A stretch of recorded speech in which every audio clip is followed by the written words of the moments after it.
সাক্ষী, আমি সময়ের সাক্ষী, যেহেতু সময় কারো জন্য বসে থাকে না। সময়ের ব্যাপারে হযরত ইবনে কাইয়্যিম রাহমাতুল্লাহ আলাইহি তিনি বলেছেন, মা মাদা ফিদ দুনিয়া আহলামুন ওয়া মা বাকিয়া মিনহা আমানি। মা মাদা ফিদ দুনিয়া আহলামুন, আমি আমার জীবনের যে অংশ ফেলে এসেছি এটা আমার স্বপ্ন। ওয়া মা বাকিয়া মিনহা আমানি, আর যেটা আমার সামনে জীবন বাকি আছে ওটা হচ্ছে আমার আকাঙ্ক্ষা।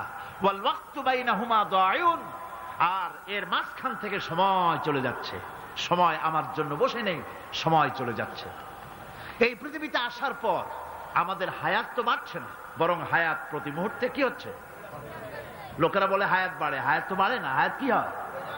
জন্মের পরের থেকে আমার জন্য রিজার্ভ আছে যতটুকুন, 50 বছর বাঁচবো, 60 বছর বাঁচবো, যতটুকুন হায়াত আমার জন্য নির্ধারিত করা আছে, নির্ধারণ করা আছে, প্রতিদিন একদিন একদিন করে কমে যেতেছে।